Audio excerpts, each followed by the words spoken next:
Hey, what's up, guys? So I am really honored and excited to talk to a friend of mine today and share this experience and this conversation with you. I've been, Nicole, we've been in business together for the past almost 6 years. 6 years now. And let me say this before we jump in. We're going to talk about teams today, and the good, the bad, the ugly. But let me say this first. Nicole, just getting to know her over the past 6 years. There's certain people that you run into, and you all know them, where you're just like, man, this person's got something special going on. And that's what Nicole is, and that's who she is. It's what she has. She's a fighter. She's a mom. She's a wife. She's a Gigi Ma. She's a multiple business owner. Cares about friends and family deeply, and she's just a special person. So I encourage you to hop on her social and check her out and follow her and spend time getting to know her. But Nicole, we're thrilled to have you today. Thank you for being here. Absolutely, thank you for having me. Of course. So you've built something really cool, multiple businesses, and we can talk about I want to talk about the real estate team, but we can talk about the other businesses if you want as well. But I really want the audience to understand why most real estate agents don't start, teams. And I'll go as far as to say why they don't, run their business like a business. And when I say that, what I mean is I almost think you have to have people to really run your company like a business. Otherwise, it's just you, and you don't have a business. You have a job, right? Because you have to do everything. So why did Nicole? Why did you start the business? And then we'll unpack it a little bit more and get into the details. So I got into real estate because I was in banking and finance for 16 years, and when I made that decision to leave, I actually had a panic attack at work, and I think I felt like I should have left probably a couple years ago before that happened. But I ended up having a panic attack, and I realized okay, this job is now affecting my health. And I took it serious, and I made a decision after that day that I was putting in my notice after I talked to my husband and I prayed about it, and he gave me permission to put my notice in. I did that, and I gave them about a 45-day notice to the end of the year, and made the decision that I wasn't going to do what I was doing then anymore. And I didn't know what I was going to do. Making good money. Oh yeah, I was making good six figures. So yeah, I was making really good money, but it got to the point where I was doing 3 to 4 people's jobs on one person's salary. And it was affecting that, and it was affecting the time that I had to spend with my family. And I had 5 boys at the time. So in sports, so trying to juggle managing 3 different offices, teams, and be a good mother and wife was a lot on me. Is this a major bank or a regional? It was one of the top 3 banks down the East Coast. Okay. Okay. Yep. And so, and it was good to me. I started when I was 20 years old, and I started as a part-time teller, and I worked my way all the way up to a vice president, managing several different locations. So I learned a lot, which really helped me in my real estate career. Absolutely. And so I have nothing bad to say. It was just time for me to go, but I enjoyed helping people, and real estate was just another avenue for me to do that. And I didn't really know what I was going to do, but one day the light bulb just came on. 5 months later, after leaving corporate America, having a simple conversation with my husband, and he talked about getting into real estate investing. And I was like, oh shoot, I can get my real estate license. It was literally like that light bulb that just clicked, because I had no clue. And I was just running around for 5 months, enjoying life, had a whole life crisis, cut all my hair off, was going to the gym every day. Like I was just living my best life off of my retirement, But so made that decision, and I went online that same day. Mosley Flint was having a class that was actually starting the next week, and I registered for that class, went to class the following week. The end of that week, passed their test, scheduled my PSI that following Tuesday, passed PSI, state and national on the first time. And that Wednesday, I was at a Keller Williams office signing up to be an agent, and hit the ground running from there. Wow. Yep. So now, So let's unpack this. So you were you getting into real estate to become an investor specifically, or no? I was getting to support him. Like he wanted to be the investment side, and I was like, "Oh, I can be your agent," type thing. So, yeah, that was typically to figure out how we could keep all the income within the household. What was he doing at the time? So he was in production management. So for over 30 years, and at that time he had just left DuPont. So he was So, and that was for medical reasons as well. So DuPont, they had the swing shift, and he was managing. I'm managing a few people. He's managing 3,000 people, like a whole plant. So it's a lot and about 300 direct reports as well. But so he was ready for a change too. Yeah. Ready for a change. Yep. Okay. So. All right. So you go to Keller Williams, which we all did at one point in time, right?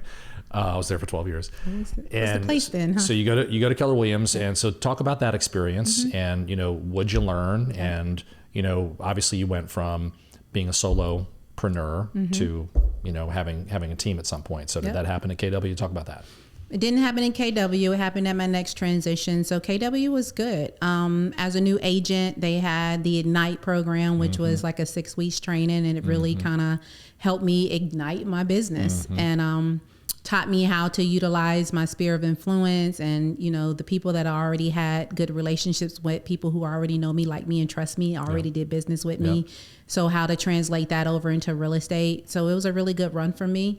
And I have nothing bad to say about that company at all, but I just outgrew that company. And I think that it's a really good company for newer agents or bigger teams, and that person that's in the middle in production just wasn't no longer a good fit for me, and had to make a change. But that was here locally or in the Eastern Shore? That was here. So was here. I was at the Midlothian office. Yeah. Okay. Yep. So it was good, and I made a lot of good connections there as well, and transitioned to a smaller boutique firm. And it was somebody who was from Keller Williams who saw that gap that Keller Williams had and created a firm there. And it was good, and I grew there, and I was their number one agent, and like the ceiling, it was just a ceiling that I didn't have no place to go. And you were in my inbox. well, no, hold on. So let's talk about the ceiling though. Yes. So why was there a ceiling?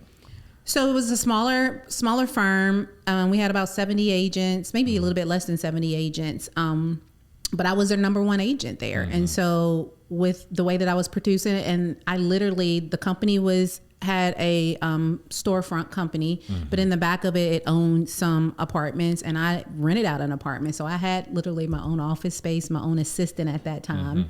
And that was when I was in the start of starting a team and, got a buyer's agent there. But there was just the support that they offered I didn't need, so I was paying for something that I wasn't utilizing. And then I was their number one agent. So I had nobody that I could really learn from and grow and learn how to scale my business. So at that moment, I actually decided to go get my brokerage license, because I was going to start my own firm until Clayton hit me up again in my inbox.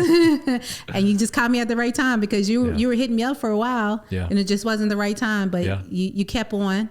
So that's that lead generation. You kept on hitting me up, and that at that moment I was ready to have a conversation, because I was ready to make a change. So, and that was good.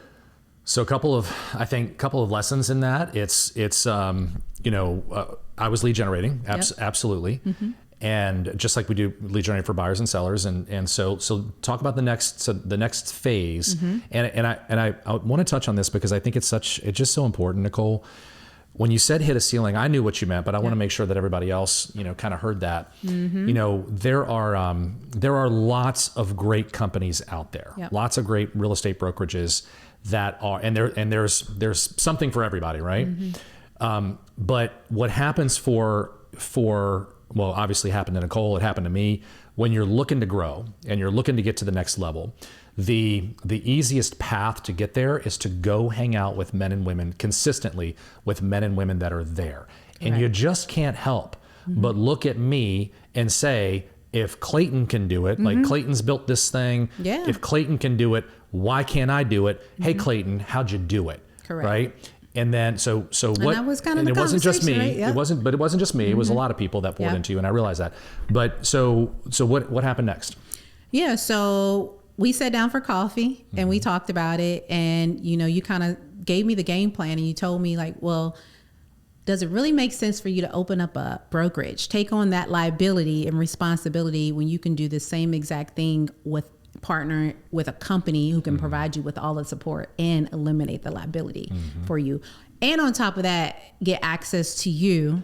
And you were at a place where I was working to grow, grow my team, grow my business and scale. So be able to have that direct access to you to help me grow my business. And so for me, it was like a no-brainer, because that's what I was looking for. I was looking for a way that I could scale my business, get connected with someone that can help me with my learning curve so I can scale much faster, but also find other ways that I can produce income and do it all by doing the same thing that I was doing already. So, and not take on that responsibility for or liability for other agents too. So it was like, sign me up, Captain. So let's go, let's do it. So, So, it's interesting to me because the whole brokerage, like becoming a broker thing, which I literally never had the desire to do. You obviously did. And I think it was because I didn't want, and maybe I didn't have the chance to get to that phase because of the opportunities that you and I were exposed to, but I didn't want the liability. I didn't enjoy that side of the business. I love coaching and training. I don't like the brokerage side and like dealing with issues and I just don't like that stuff. But coaching and training agents I love. And all the other, like when you own your own brokerage, you got to come up with the training. You got to come up with the all the CRM. It's like owning a team. Without all the a lot of the benefits of having like a true team, right? Correct. Yeah. So all right. So why did you start a team in the first place? Because there are a lot of agents that I know that are going to listen to this that are either resistant to the whole team thing. And I know why many of them are resistant. We all know why they're resistant. Well, what do you think? Well, number one is having the responsibility for other team members, or the responsibility that they think that they assume with having other people, not being able to have the flexibility that they think they have in real estate anyway as a solo agent, the cost that it may be to run a team, because me and you both know there is definitely a cost to that. And not being able to really have the proper systems and support to be able to have an efficient team. And then some people just don't have the leadership qualities for it. And you definitely have to be a leader or have someone that you can be partner with or in position that has those skill sets. Well, and I hear this a lot too. So I hear this all the time, especially with assistants. Like you're thinking about hiring your first assistant, or just completely resistant to it because they can't do it as good as I can. You don't want to relieve that control. Right. And so I don't know. I'd love to hear your opinion on this, but I was just coaching with an agent this morning, coaching an agent, and I said to him, I made really good income when I was, in the trenches, and I was selling, a lot of houses, working with a lot of clients. I think at my last year in production, so about 7 years ago now, I sold just under 100 houses personally, and that was all sellers. That was all listings. I didn't work with a buyer client that year. Right. And so I did well financially that year, right? But I was so stressed out. I've got two little girls. I don't have the tribe that you do, but I have two little girls, and I'm married to my best friend. We love to travel. We have a life outside of real estate, right? And so what I said to this young man this morning is, I didn't really, first of all, I got my time back. So I got freedom when I started team building and leveraging my time. But then something interesting happened to my income. Like my income doubled, and then it tripled. And part of that is, and I'd love to hear your opinion on this, is just, the expansion, the natural expansion of a business as you add the right people.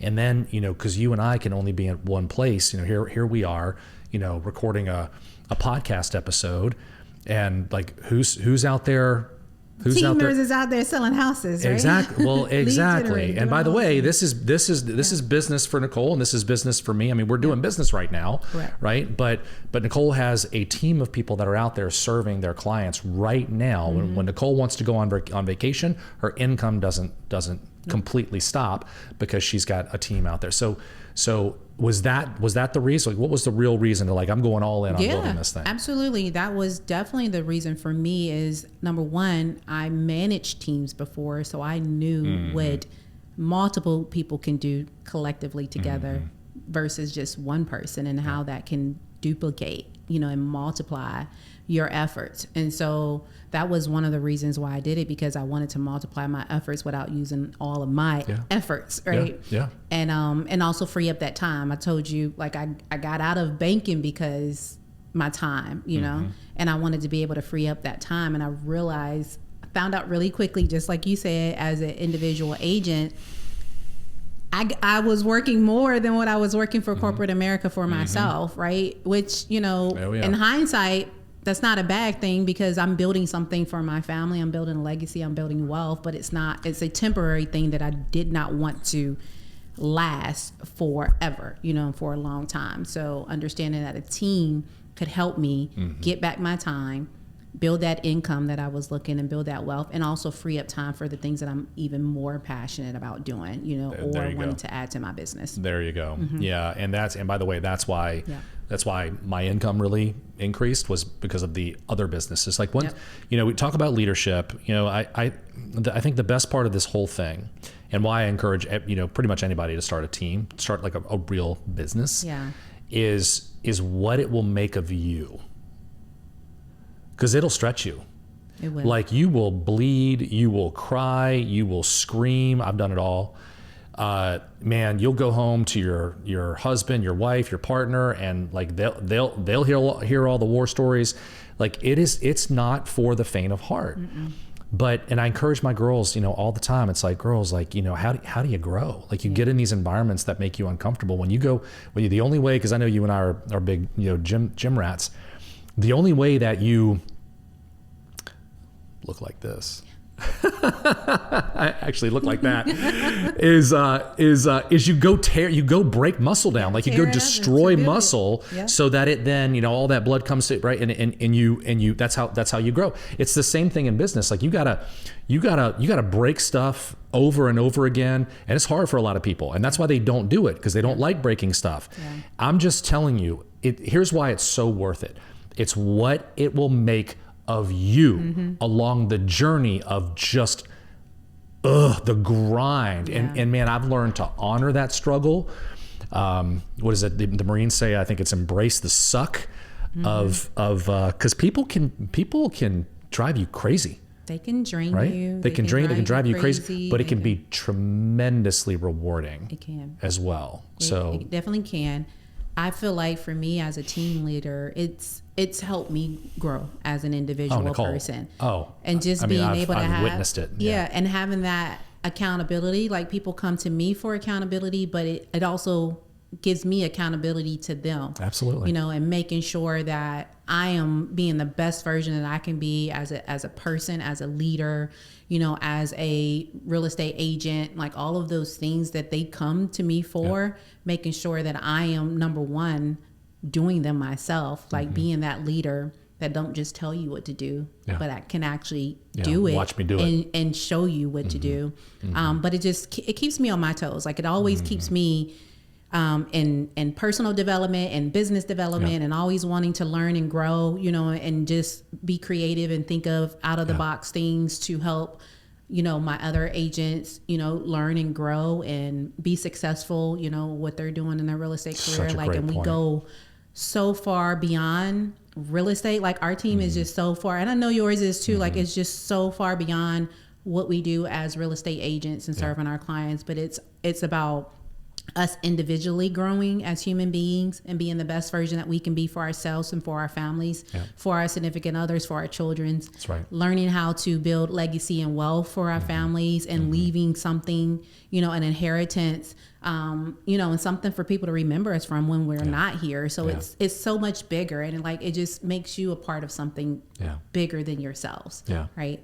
And I've always, like, I've been in management for a very long time. I've always been a leader, and one of my passions and growth and is our strength is helping people get to the next level, right? Seeing the things that they can't see in themselves, and then tapping into those things and just pushing them to the next level, right? Absolutely. And I always had a saying, like, I could either coach you up, which I'm really, really good at coaching people up, or coach you out, but coach you out the right way, because sometimes... But I'm going to coach you.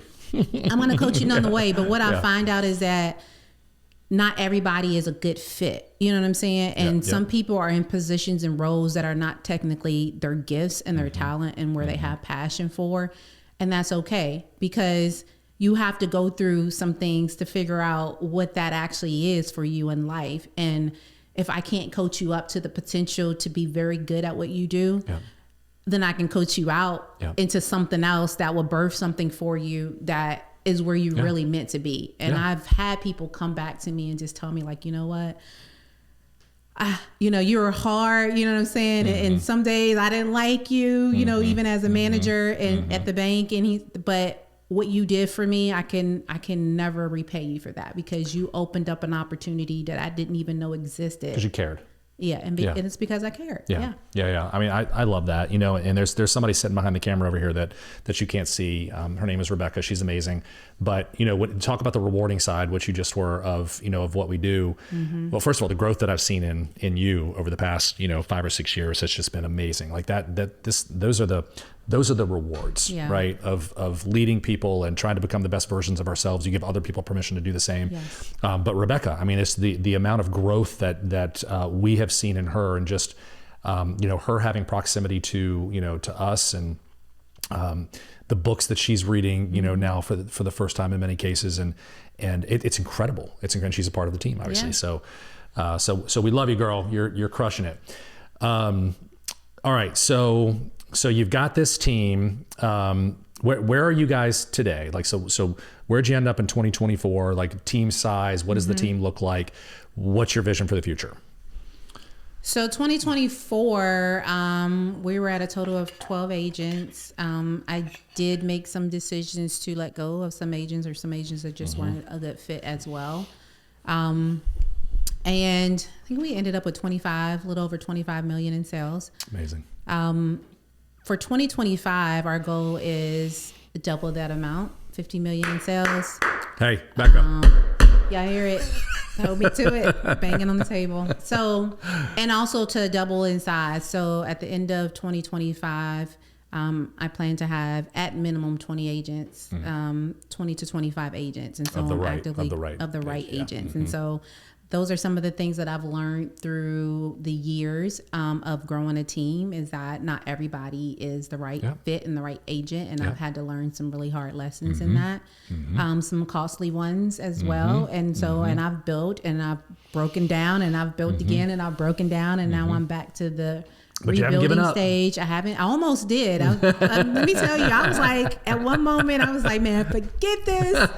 I don't want this anymore. And I had a couple conversations with a couple of team leaders and some mentors, and just kind of talked that through. And one of the questions that they asked me was, why did I start a team in the first place? And what would the team do for me if I kept it? And what would it do for me if I let it go? Yeah. Based off of the things that I wanted to do, you know, in the future. And I took a moment to think about that. And I'm like, yeah, this doesn't make any sense for me not to have a team. Like, I've been there already, right? I've been the single agent, the top producing agent, all of the time and the energy and the stress and all of these things that it took a toll on me on my own. And I really enjoy being around other agents, you know, and being able to help mold and grow and teach. And so I needed the team. I really needed the team for the passion that I have, and that's serving other people. And so I realized that I can't let the team go. So I had to look at the team in a totally different perspective and tweak some things and stop doing things that I knew I shouldn't be doing, because sometimes we think with our heart and not our head in business. And I read a book called what was called winning. You have Tim, you read? Tim Grover. Yeah. And so sometimes you have to be heartless, like you not heartless, but think with your heart less. Yeah. And in business, and in order to like really get to where you want to get to. So taking on that mindset, that perspective, and the principle, and tweaking some things.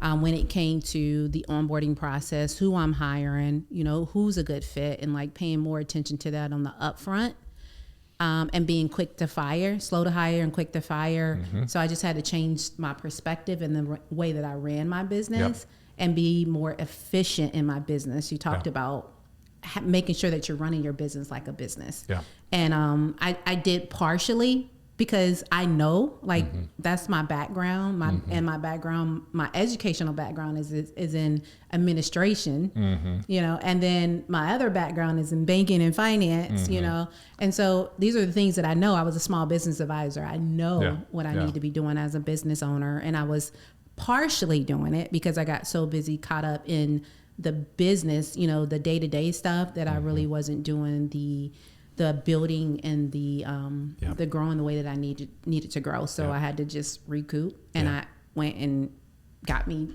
a couple more coaches, and I got I kind of went back to the basics, because ever since I've been in real estate, I've always had a mentor. I've always had a coach, I've always invested in my growth. And the last few years, I just wasn't, like, I didn't have, like, I had other team leaders within our organization, which was very helpful. But I needed that one-on-one. I needed that full, like, hands-on accountability. Call my BS when I'm giving you the BS. Like, I needed that. And did you tell your coach that? Oh, yeah. Yeah, good. And good. I got called on it the other day, and I was like, yeah, I know. Yeah. Good. Yeah, I had the exact same conversation with my coach. Like, don't put up with my BS. Yeah. Yeah. Because I don't put up with any of, like, when I'm coaching and mentoring my agents, they don't get to slide on that. And and I don't need it. I don't need you to put up with that. Like, I need that accountability. Yep. I'm competitive by nature. Been in sports all my life. Like, I just call it out when it needs to be. But it's such an important point, because I think so many people miss, like, so I have a personal coach, you have a personal coach. So many coaches get this wrong. Like, so many coaches, I think I don't know if it's afraid to push too much because they don't want to lose the relationship. I mean, I've fired multiple coaches over time because they just weren't pushing. And I was just sharing this with my coach this morning. My high school basketball coach, I didn't like him because because I was a punk, and he was in my grill all the time. But he made me such a better player and a better person. And I ran into him, Nicole, not that long ago, and I said some things to him that made him emotional. He's in his like 80s now, and just about the impact that he had on my life as a young man. So a couple of thoughts that you just, as you were kind of, were you done with that? Yeah. So fail more, fail faster, right? And part of that can be like when you're hiring people. I love what you, I wrote it down. Be heartless, think with your heart less. So I've got that book upstairs that I've read half of it. So be heartless, think with your heart less. And that means, like, when you know somebody's not a good fit, like, just, it's time to go. Like, if you know that they're not going to change, like, just say, peace out, man. Like, this is not the right place for you, and move on and go find the person. Because the right person will change your life. Oh yeah. It will change your life. Absolutely. Wrong person will change your life in the bad way. Right. I took about 3.5 years off from my business. And Nicole, I will tell you, it's probably one of the worst decisions that I've made. There were some positives to it, but I lost the edge. Right. So I'm really glad you didn't shut it down, because I was talking to my coach who, he coaches probably 50 of the top 100 teams in the country. And he said, if not more. And he said, I was complaining to him about the pieces of the business that I don't like. Right. And he said, Clayton, you and everybody else, like, they all hate exactly what you said. You just hate all of them. But it's the piece when you get to your level, my level, it's the piece that gives you the edge. It's the hub of so many other, ancillary opportunities. But it also, so so my coach made $13-14 million last year from all of his businesses, right? He doesn't have to work in it. He just does. He's been doing that for a few years now. Right. He doesn't have to really work. Certainly doesn't have to coach anymore. He said, the day that I give up coaching is the day that I just stop working altogether, because that's my edge. Like being in the trenches with the agents, knowing what they're dealing with on a daily basis. If you lose that, then you lose that edge, right? And you can't coach, you can't train, you can't. So, not to mention your company, your investing company, your all the companies that you have built and will build, they all play together. They do, right, around that real estate company. They do. Yeah, it feeds it. It started a lot of them. So that was the other thing. Like the things that I wanted to build out, that this real estate team helps fund those things. So, yeah. So we have 5 properties right now in process that we're flipping. Yep. All 5 came from the team. Yeah. All 5. And they get a piece of that. They get too. a piece of it. Yeah. So so we're teaching them how to go find these off-market properties. Yeah. So, and we're teaching them how to make more money outside of just your traditional commission check. Yep. And we're giving them the opportunity to co-list with us and make money, a second time from a property that they brought to us from a deal, but kind of learn that process. Like I have some of them that want to be investors, so they get to walk through that process, right? They get to go on site, they get to do all these different things. So that is one of the other things that makes us different and unique. And I know you have these opportunities with your team as well, but not every real estate team offers things outside of just your traditional retail sales. But for me, it's about learning how you can make money in real estate in so many different ways than just traditional retail sales. Because when that dries up or when things get rough and get slow, don't let that be your only source of income. And we're experiencing some of that now, like with the shift and the change in the market. No, right? absolutely. So would you mind sharing what that looks like for your teams? Like, so if I'm on your team, I bring you a deal, and what does that look like? Is the agent partnering with you? Are you? It depends. Financing the whole thing. So what can that look like? So it really does depend on the level of comfort that the agent has. But if they're finding me the deal, they may be able to partner up with me, or they're going to get paid for the deal that they bring me. They can get a percentage of profit or a percentage of, no, not upfront. Flat fee? Yeah, just a flat fee, Okay. or a percentage of whatever that a purchase price based off of what that spread looks like. Got it. Okay. So we'll say like a wholesaling if it's on market is what you're saying, like and you buy an on market property and if there's I buy on a market commission property, involved. they can represent me as the agent. Like if they find me that deal, I'll let them just be the agent. Like you handle it, I'll be the investor at that point. What if it's off market? And if it's off market, we're going to get you a wholesale, like a finder's fee, wholesale fee, or whatever. Okay. So we add that into the price of purchase so that they can get paid for that transaction.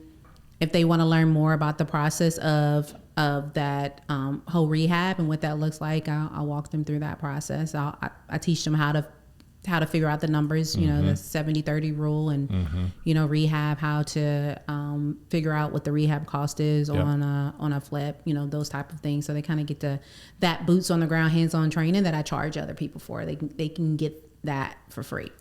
And then once we have that house, if it's a house that we're actually going to sell, then I'll let them co-list as well, and then they get a portion of the commission from the co-list. So, but no percentage of profit from the. If they're doing a joint venture with me, then they get a percentage of the profit. So if they put money into the deal, they put money into the deal and something else on the table, because I don't need your money. But if you're going to bring something else, or you're going to help manage the project, bring something else to the table. Yes, and then I do silent partners. So I have cash investors, and that door is open for them as well. So if they have money that they're not making money on, but they want to get a good return. So for my agents, I give them a 15% return off of the money that they put into a project. So versus what I would typically get from somebody else, typically is about 8 to 10%. If so you're kind of raising capital within the team. So I'm raising capital within the team, and then they're making money, off of that. They're a silent partner. They don't get to make any decisions. I make all the decisions. I handle all of